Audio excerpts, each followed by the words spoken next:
Assalamualaikum warahmatullahi wabarakatuh. Selamat pagi semuanya.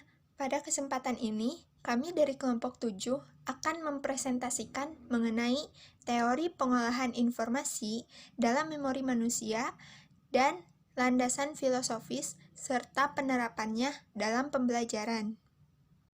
Namun sebelum ke materi, izinkan kami memperkenalkan diri. Anggota kelompok kami terdiri dari 5 orang, yaitu Muhammad Wildan, Ihdan Nur Sya'bani, Muhammad Nabila Silmi, Lilis Noviasari, dan Bunga Agustin.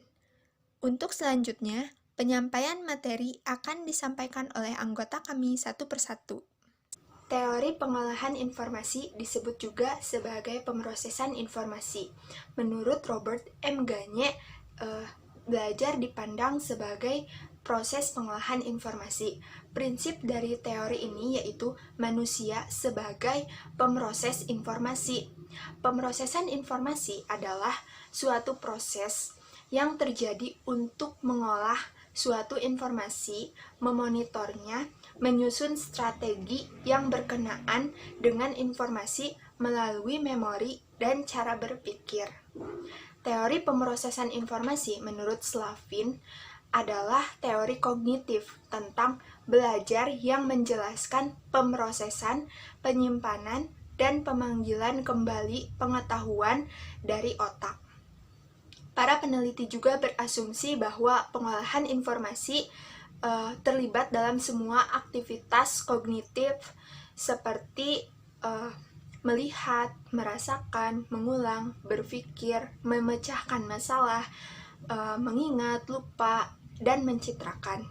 Ibarat kalau dalam komputer itu menerima masukan. Nah, sedangkan manusia, pikiran manusia itu menerima informasi melalui indera manusia. Kemampuan yang dimiliki manusia dalam mengingat dan menyimpan suatu kejadian atau pengalaman hidup karena adanya memori dalam otak kita. Cara kerja memori manusia meliputi 3 macam sistem penyimpanan ingatan, yaitu yang pertama, memori sensori. Merupakan komponen utama dalam sistem memori. Memori sensori menerima stimulus atau rangsangan atau informasi dari lingkungan melalui alat penerima yang disebut dengan reseptor. Reseptor yang dimiliki manusia yaitu indera manusia. Yang kedua, memori jangka pendek atau short term memory, yaitu jenis memori yang menyimpan kapasitas informasi yang terbatas, yaitu selama 30 detik, kecuali diulang atau diproses, karena jika informasi diproses akan bisa disimpan lebih lama. Dan yang terakhir ada memori jangka panjang atau long term memory, yaitu jenis memori yang menyimpan banyak sekali informasi untuk periode waktu yang lama dan relatif permanen. Nah, salah satu aspek penting dalam proses pembelajaran yaitu memutuskan penting atau tidaknya suatu informasi yang akan diberikan kepada siswa. Tidak semua informasi yang kita pelajari itu harus dijelaskan. Pemahaman siswa akan lebih terbantu ketika siswa hanya mengembangkan aspek-aspek yang lebih penting dari suatu materi ajar. Teori pengolahan informasi dalam memori manusia. Teori pengolahan informasi ini memiliki beberapa asumsi dasar.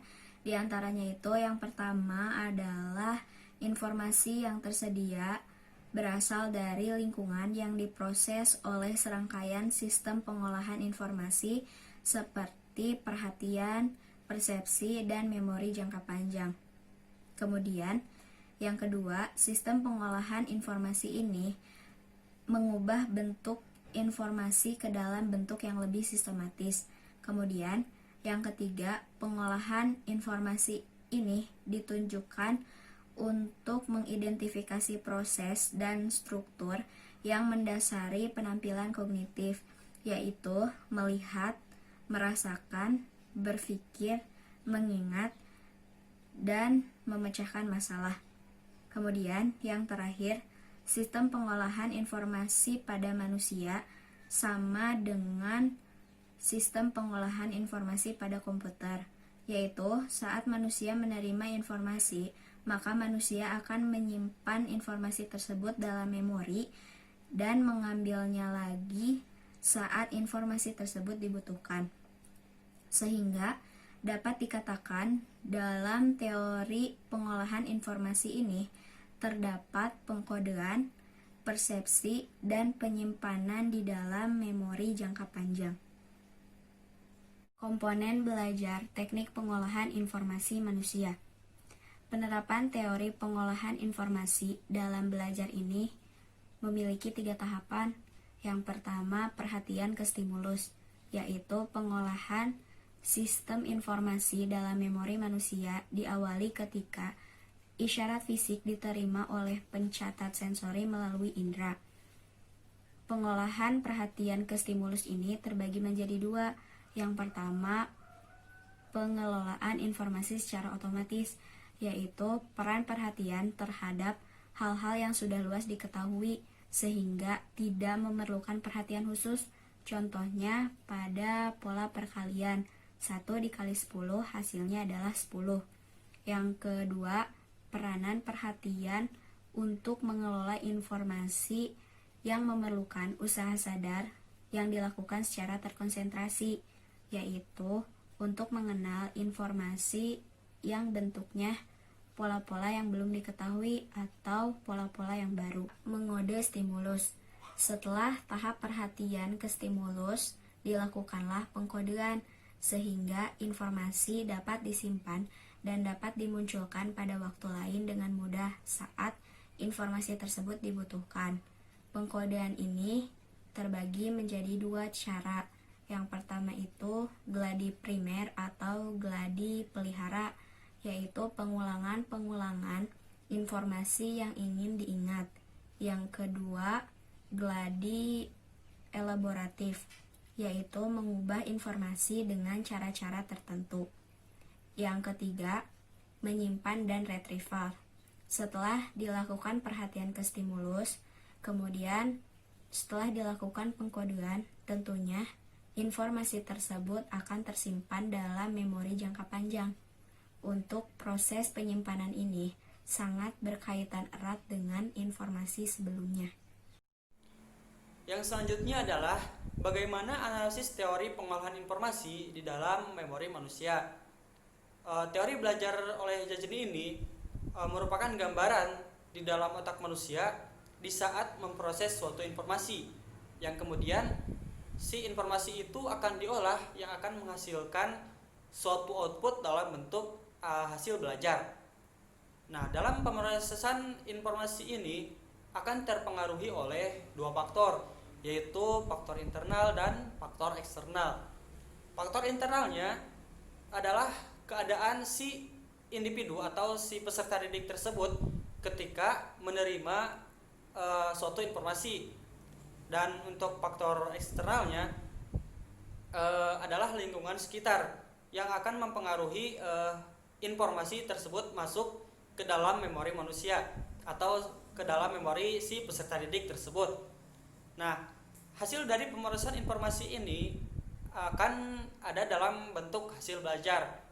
Hasil belajar ini itu dalam hal pengetahuan atau ilmu pengetahuan, dan juga akan mempengaruhi sikap si individu atau si peserta didik tersebut setelah menerima dan memproses suatu informasi yang dia dapat.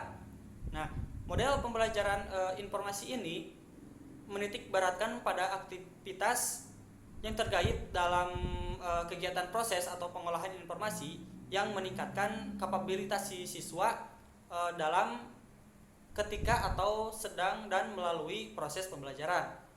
Nah, model pembelajaran ini lebih memfokuskan pada fungsi kognitif si individu.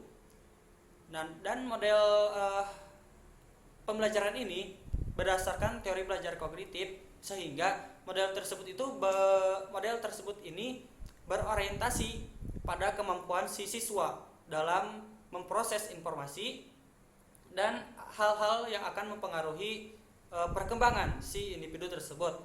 Nah, dalam pemrosesan informasi ini menunjuk kepada cara si siswa atau si peserta didik dalam menerima dan mengolah data dari lingkungan sekitar.